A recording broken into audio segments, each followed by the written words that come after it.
All right, hello everyone and welcome to today's webinar in which we'll be talking about and discussing the main aspects of what is known as reflective practice. Now, reflective practice also goes by a few other names, but basically it's a way for professionals, whether it's education professionals or medical professionals, legal practitioners, anyone who works in these type of industries to continually improve their skills. So it's a way of professional development and a way of continual improvement. Now, reflective practice is particularly well known in the education sector, whether it's for qualified teachers or whether it's for teacher aides, coaches, trainers, so on and so forth. So it is well known and it's not the strategy that will, it's not the be all and end all, and of course you still need to do actual ongoing professional development and courses and seminars and things like that. But reflective practice is definitely something that will fast forward your level of experience and your abilities and skills quite quickly. Now, there are three different ways in which you can do reflective practice, and this is, of course, my version or my take on reflective practice. And the first way, which is probably the most simple, easiest way, is daily, let's call that your daily thoughts. Now, what that basically means is that at the end of a period, say the end of a lesson or at the end of the day, on the way home while you're driving in the car or whatnot, you just have a think about how you could go about improving your skills or what happened during the day, what you could improve on, what you did badly, what you said that you could have worded in a different way, and so on and so forth. Maybe you delivered a lesson or you helped a few students who were having problems and you thought, I could probably do that in a different way next time. Now, that could be a behaviour management issue or problem, and it doesn't necessarily have to be a major issue. It could simply be the way you delivered a lesson on the board, the way you helped a student with reading, and it can be particular areas where you were concentrating on. And to give you an example, when I first started teaching quite some time ago, I was really bad at behaviour management. And I like to think that it was probably because I never learnt much at university. They just don't teach that much in terms of behaviour management at university. But also I didn't really pay that much attention while I was there anyway, so maybe I've only got myself to blame. And I used to concentrate on 2 or 3 things at a time. So I used to read a lot of textbooks on behaviour management. There weren't a huge amount available back then. There still really isn't even these days. And I would choose 2 or 3 different areas to concentrate on. So that might be rubbish, what I like to call controlling the floor, and I've actually got a video about that, so watch it if you've got time, because it is a very interesting way to start thinking about behaviour management. It could be what we call TOFT, I'm going to call that, talking out of turn. So that basically means students are interrupting the class or they're talking when they're not supposed to be. That's just the technical term for students talking too much, talking out of turn, particularly if they're interrupting others or interrupting you while you're talking to another student or calling out and so on and so forth. And a third area might be, say, egress and ingress. Okay, so as students come in and out of the classroom, you're trying to control that, calm students down as they walk in, make sure they're sitting in their seating plan, and so on and so forth. So anyway, you would have 3 very simple things to concentrate on, and you'd work really hard to try and get better at those skills to the point where they become automatic, so that you're doing it naturally just as a part of your daily teaching routine. If you have time to read some of my blogs or my book on behaviour management, I think there's probably about 120 or 130 techniques in there, so you can go through and just choose a few to concentrate on.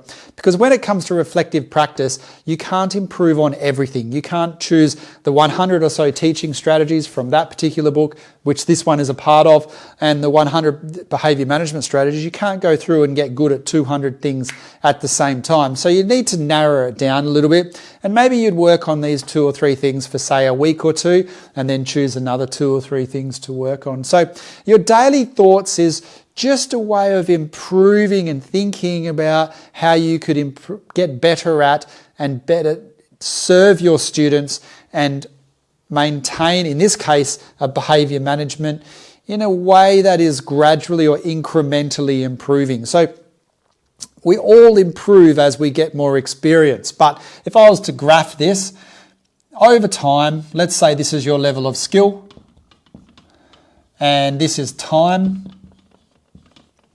Now, over time, if you don't do reflective practice, which a lot of people don't, but because they just start teaching and then they just go about doing their teaching thing, but really good teachers, high-performing teachers, and the research shows this, use a lot of reflective practice. They're always trying to improve. So if you start here in your first year of teaching or as a teacher aide, your level of skill will gradually improve, and then it'll probably just peter off, and maybe it'll keep going up a little bit, something along those lines. So it'll gradually improve over time, and let's say that's 3 years, 6 years, 10 years, or something like that. I'm just making this up. This isn't based on any empirical data or anything like that. Now, on the other hand, if you're using reflective practice, the level of skill that you're at after 10 years, you can achieve that more so, say, around here, for example, because you're constantly thinking about different ways to improve. So this red line would be reflective practice. And the reason for that is that, let's say along here, you stop and think, I don't know, once or twice a week, you're just having a casual little think. Every couple of months or so, you have a little think about how you could improve and how you could do things better. Because we all do that, regardless of the job we're in. We all do some type of reflective practice, even if we're not actively doing reflective practice and not actively trying to improve. But with this particular line, that person is constantly, I can't even draw enough points, constantly trying to improve. There are these constant points of continual improvement where they're getting better and better.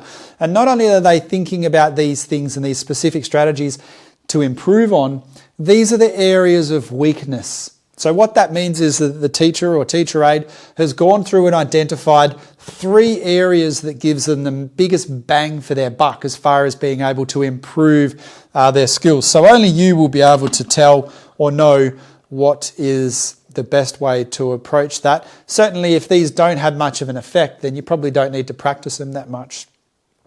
Okay, now there is a second type.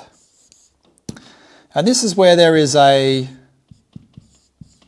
serious event. Now, when there is a serious event, let's say you're breaking up a fight, something stressful happens, something like a student picks up a chair and throws it through a window, a student has a meltdown if you're working with students that have disabilities, any type of more serious event, I'm going to call them serious event.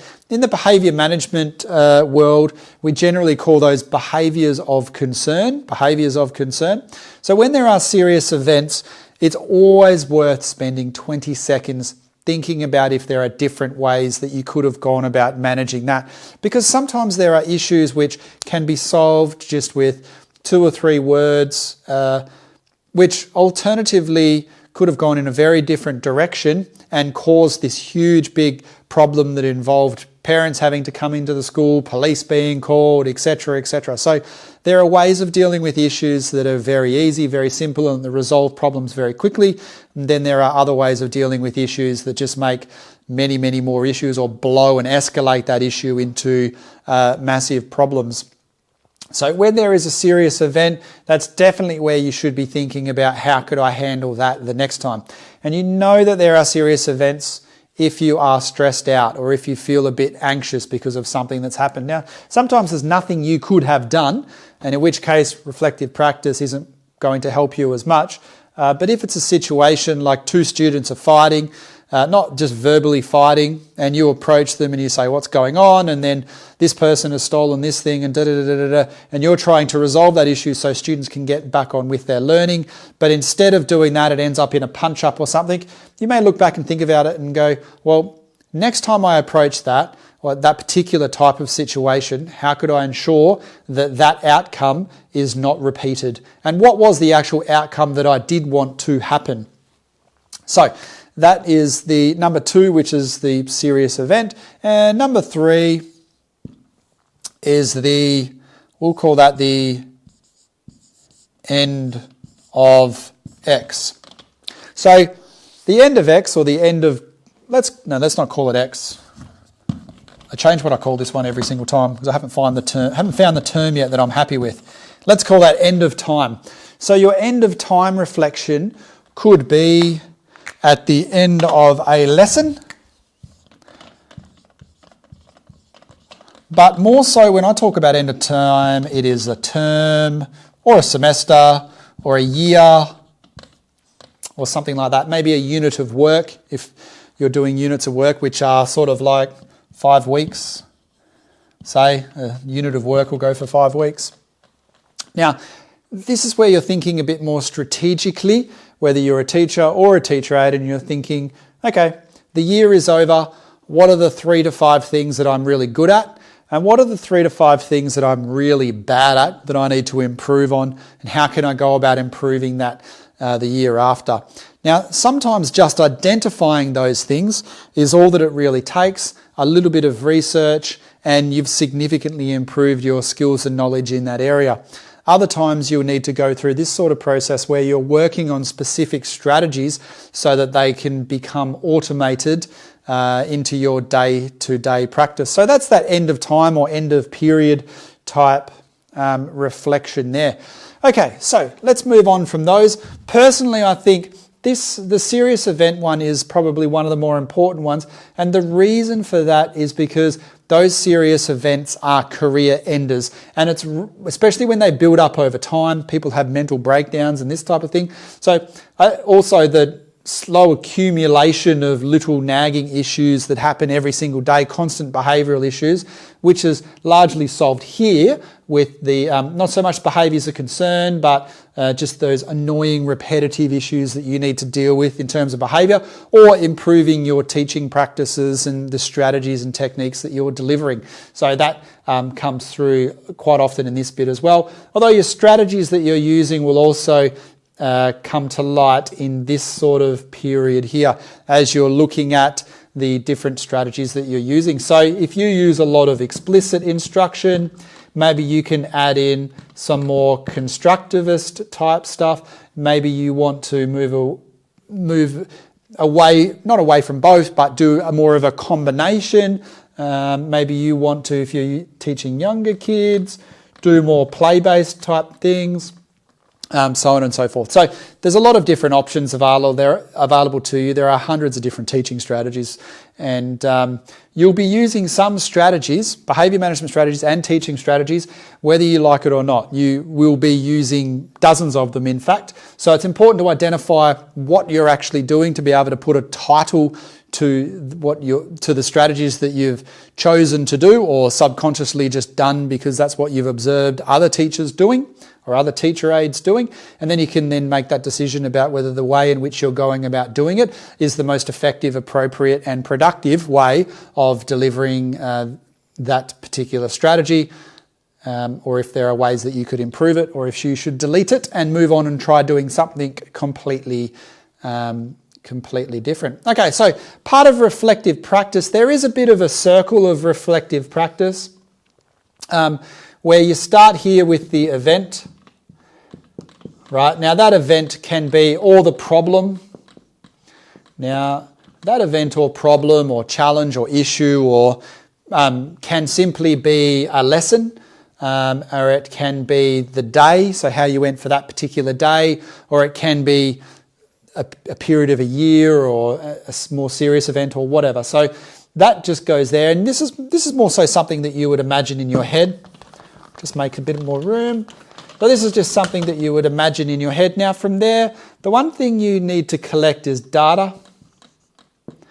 And the other thing you need to collect is, options. Now there are various different ways of doing this. I'll explain it in a sec. There are various different ways of doing this circle. This is probably my favourite at the moment, although I've changed it quite a few times.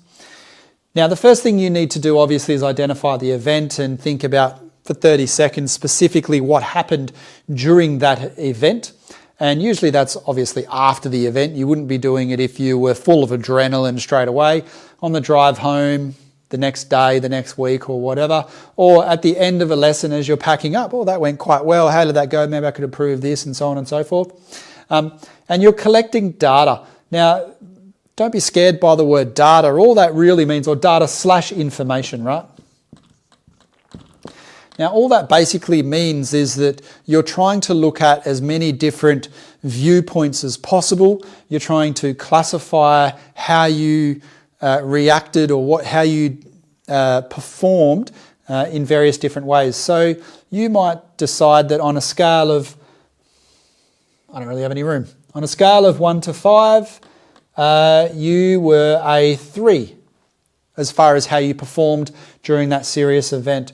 You may decide that you're a 1, you may decide that you're a 5. So that's just one silly way of doing it. Another way of thinking about this is what actually happened, because quite often after the event or after the lesson, depending on your confidence level, it's difficult to look at things objectively. So you might have actually done reasonably well and you might actually be close to perfecting these different things. But in your mind, because you're thinking about them and assessing with them, you might be under the false assumption that you actually aren't doing very well at all. So rubbish is something that, let's say rubbish on the floor is something that if you don't control, particularly in middle schools and primary schools, you'll end up with 200 pieces of rubbish on the floor by the end of a 60-minute lesson. I'm just making this up, right? But that's probably actually coming close to what will actually happen. The floor can just look like a complete schmozzle. And let's say you reduce it from 200 down to, 40. Now at 40, that's still a lot, and you're walking around, and that includes tiny little pieces of paper and things like that. And there's reasons why controlling the floor is really important that you should watch that video for to find out, but it is actually quite important. It's not as silly, or it's not just for looks type of reasons. There are psychological reasons why keeping a perfectly clean floor in classrooms are important. Now, but if you get it down to 40, you may be under the false assumption that you've failed, but actually incrementally, you've improved out of sight, significantly out of sight. And I'd say, let's say the average teacher was at 50 to 80, and you're at 40. So you've already gone beyond that. And of course, you're circulating in the room, getting kids to pick up pieces of paper. There's 5 or 6 pieces there, a few little bits and pieces over there, and so on and so forth. So you've significantly improved on where you were before in the past. Now, as far as students talking out of turn, if there are 4 incidents of a student talking out of turn or interrupting you while you're talking, but that's down from 20. So from 20 you go to 6, then that's considered a victory, and you should consider that a victory. Oh, there's one other thing that I would like to add in that just popped into my mind. I talk about this all the time, so if you're watching these videos, you're probably sick of SMART goals by now, but I think it's really important to drill this into everyone because it is super important. If you are setting goals for yourself to improve, and let me rephrase, when you set goals for yourself to improve, because if you have been watching these videos, you'll know that we always set goals, and we always set preferably SMART goals, because then you can really conceptualize where you are at the moment and where you, ideally from this perspective, where you need to be. So any type of project or any type of activity that you do, whether it's reflective practice or whatever, it's always important to set yourself some personal goals. And you may say something like, I want to get 20 down to 40, or I want to get 20 here, 200 down to 40, or I want to get 20 down to 6. So you want to get 20 talk out of turn incidents down to 6, thereabouts, on average per week. Now, during that, you'll be setting what is known as SMART goals.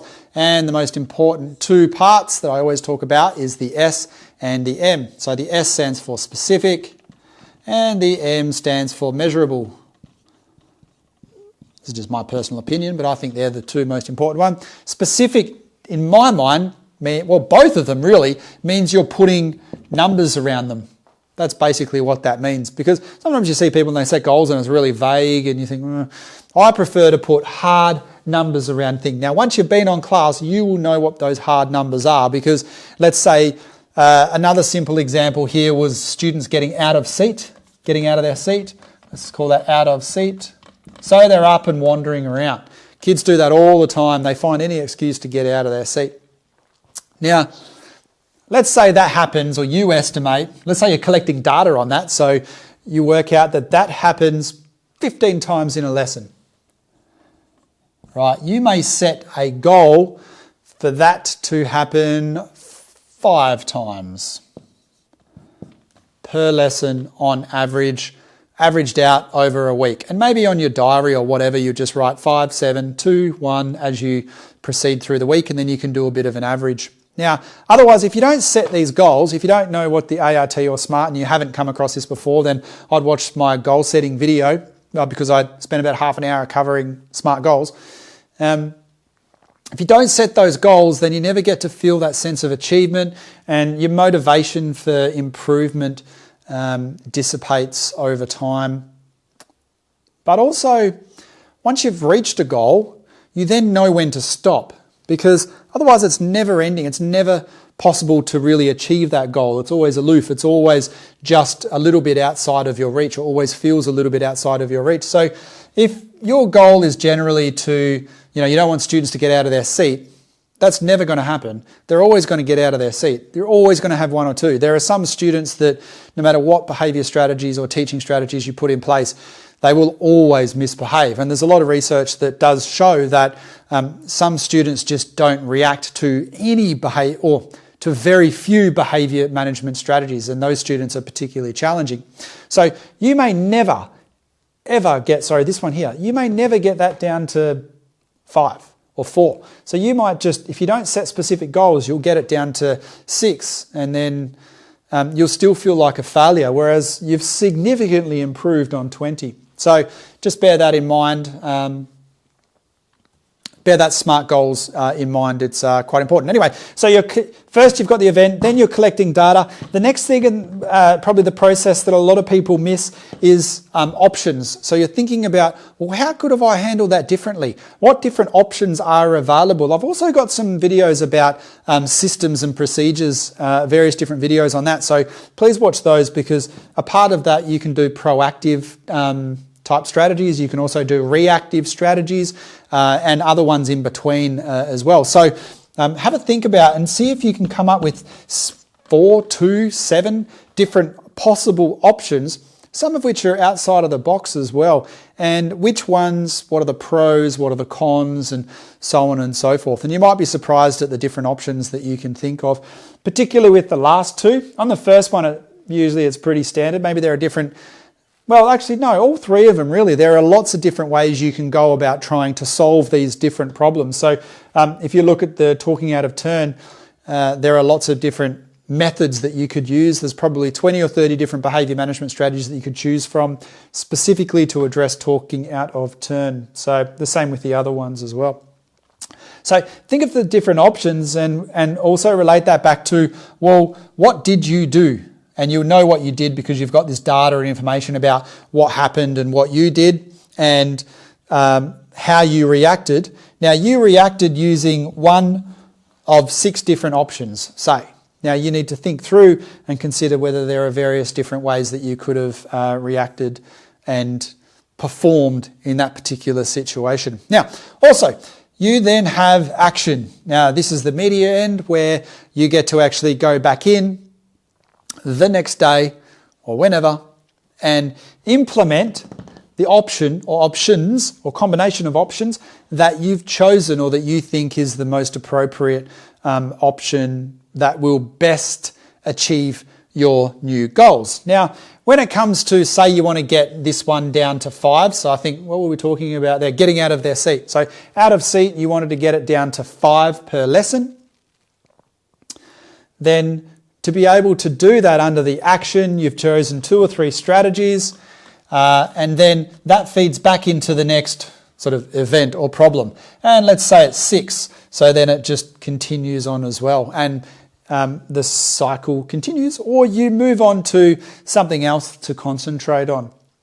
More serious events, so let's say something happens like you're breaking up a fight, or a student gets injured, or something very, very serious happens. A student, I don't know, picks up a chair and throws it through the window or whatnot, or you end up somehow getting into a bit of a screaming match with a kid.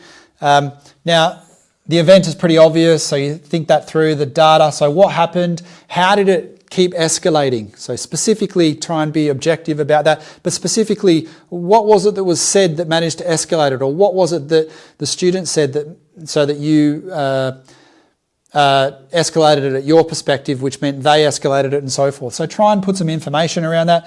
And what are some different ways that you could have handled it, including the ways that you would never use and other ways that don't really suit your personality, as well as 3 or 4 other options that are more likely to work. And then, of course, what you're doing is you're not hoping, but you are waiting for the next time that happens or a similar incident happens, and then you're putting your options into action. And then again, an event will happen, and then you're going through the process of collecting data on it and then looking at it again. So it's that sort of continual cycle. And that's the reason why that when you're doing reflective practice, your skills improve so quickly, because you're constantly going through that process. Whereas if you're just going through life, not really thinking, you're not really going to improve as quick, because you don't do that cycle. What happens is the event happens, you do something, and then that's it. So on that green line there, for someone not doing reflective practice, all they experience is that. They don't consider the options. They might think about it for a quick second or 2, but they're not going through that whole reflective practice cycle. Okay, cool. So, just one other thing before I move on to the last point that I'd like to make is that there is a teaching strategy called, let's use Brown. I never use Brown. Deliberate practice. Okay, now with deliberate practice or purposeful practice, which is the same thing, that's very much related to reflective practice. And the reason for that is that deliberate practice is where instead of just going through the motions and doing something 300 times, 5,000 times, whatever it is, you're actually actively and purposefully trying to improve on specific aspects of that task. Now, in that video, and when I talk about deliberate practice, the example I usually use is playing golf, because it seems like a very apt and simple way to explain it. So with golf, a lot of people go and play golf for 20, 30 years, and they don't really improve, right? So over time, their level of skill at playing golf is sort of like that line there, that green line. It doesn't really improve. They're not thinking, or if you ask them, they will say, yeah, I'm trying to improve, but they're not really. They're not reflecting on how they went. They're not standing there about to hit the ball thinking about this and that and all the rest, and they're not watching videos, or they're not seeking feedback, and they're not really doing this thing here. They're not doing that process. They're there for social reasons and so on and so forth. And they'll improve for the first couple of years, and then it kind of peters out a bit. They'll pick little things up as they go, but they're certainly not going to improve like this for someone who does reflective practice, and particularly for someone who does deliberate practice, where they're thinking about how they can get external assistance and where their weaknesses are and where their strengths are, and they're actually practicing specific things. So this person here, the person that doesn't do reflective practice, doesn't practice these specific things and reflect on each of those things over and over and over again, 100 times over a short period, say a month or so. They won't do that. They may quickly only reflect on those things for a brief second once every 2 or 3 years. So that's why they never get to experience that line there. And over a 10-year period, a person who's doing deliberate or reflective practice playing golf ends up here, and the person who's just going for social reasons and drinking beer afterwards or whatever ends up here. Not that there's anything wrong with that, but if you've got to make that choice about where you want to end up, although that does take quite a bit more effort. Now, I did say that I was getting to the end, and I am, because I've only got one more thing to say about reflective practice, and I think I'll use blue. Now, if you're a teacher, you will have done, I would almost guarantee you will have done reflective practice like this at university by journaling your thoughts, performance, what you did well, what you didn't do well, the different options available to you in that situation, how you can improve next time, all those types of things. Now, if that appeals to you, doing a journal reflection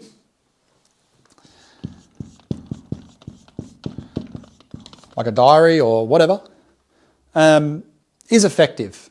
So writing down how things went, putting it into words, even if it's just on a piece of paper that you then chuck out at the end of the day or throw into your fire or whatever. Journaling, a journal reflection is certainly an effective way to go. And that is how they teach and assess reflective practice, usually in first year university, particularly in the first unit or so, when you go out and do your first placement. Reflective practice is also used for paraprofessionals, for your teacher aides and so on and so forth,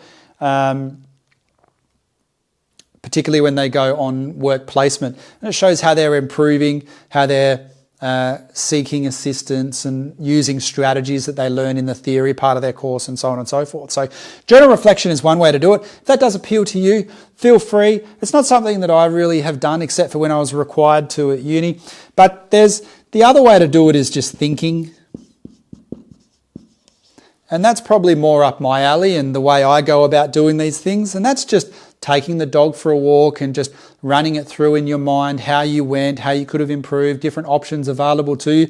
I find for me personally, when I walk, I take my dog for a walk late at night, pretty much every night, my dogs, plural. I find just that thinking, I don't know if you call that thinking reflection, let's call it thinking reflection, hey? We'll invent a term. Live on YouTube. Let's call that thinking reflection. Now, this is probably this one you will do most commonly or most often because you can do that straight after a lesson, straight after an event. You could also do it at the end, whether you're doing some type of formal process or more formal process around that, particularly in regards to your professional development plan, if your school has you doing one of those. But the thinking type side of it is something that you would just do on your own or even just talking it through, which I also think is a really good one, talking it through. Let's call that talking it through reflection. The 3 types of reflection. There we go. So the talking it through reflection is the same. You might take your dog for a walk and you're walking with your partner or brother or whoever and talking through what happened during the day. If you're that type of person, if you enjoy talking and the social aspect of things, this is a type of reflection that people sit around and have a coffee and just talk about and vent their frustrations, for example. So I guess venting your frustrations is a type of reflection as well. So you do have these 3 options. You can use a combination of those 3 options, or you can use one or one of them. Some people do little journal reflections every night, particularly as they're trying to learn certain things. It doesn't even have to be a journal. It can just be writing it down on a scrap piece of paper, just what happened today, how you can improve, what your thoughts were, what the different options were, so on and so forth. Another way, I'm going to add one more and call it planning. So it's not really, I guess, a type of reflection, but I sort of think it is at the same time. When you're developing behaviour management plans, teaching plans, one of the last videos I did was about teaching space, and I was talking about how to plan out a physical area in a classroom and the different elements that go into the different considerations for how you lay a classroom out. So I think that planning, and while you're going through that, gives you an opportunity to think about how you've done in the past and how you performed in the past and how you can improve. So if you're putting a lesson plan together, or you're planning an outline for a semester, or however you're going about doing that, in a way you're also doing reflection at the same time, and you're writing in, if you're doing an individual behaviour plan or the various other iterations of that, an IBP, which I've also got a video about, or also IBMP, same thing. There's about 20 different names for individual plans. And instead of the B, you could call it an E, which is an individual education plan. And again, if you're going through and doing these are plans specifically for individual students. That planning is a process of reflection as well. So sometimes you'll do that on your own, or sometimes you'll do that in the education team. Sometimes you might even do it with parents or with psychologists or whatever. But as you're going through that process, then you are, in a way, doing all of these things. You're kind of journaling it in a way, right? But using a formal template structure.